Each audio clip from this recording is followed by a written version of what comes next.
freedom of రాయలసీమగా ప్రసిద్ధిగాంచిన ఈ రెండవ పటాలు ఏపీఎస్పీ శిక్షణ కేంద్రంలో గత 12 దినాలు పాటుగా ఎంతో ప్రతిష్టాత్మకంగా కొనసాగుతున్న 2 weeks SS to ARSS pre promotion training ముగింపు కార్యక్రమానికి ముఖ్య అతిథిగా విచ్చేసిన మన పటాల గౌరవ ప్రమాణ్యం శ్రీమతి దీపిక ఎం పాటిల్ ఐపీఎస్ గారికి ముందుగా మీ అందరూ గట్టిగా చరిత్ర కర్తాల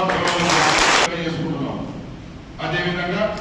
ఈ యొక్క కార్యక్రమానికి విచ్చేసినటువంటి assistant commandant Shri S Mahaboob Basha sir గారికి, assistant commandant Shri Ravikiran sir గారికి, యోగా మాస్టర్ గౌరీ మేడం గారికి కూడా మీ అందరూ గట్టిగా ఇక్కడ ఉండేటటువంటి యారసలకు, శిక్షకులకు మరియు శిక్షణార్థులకు అందరికీ కూడా పేరు పేరు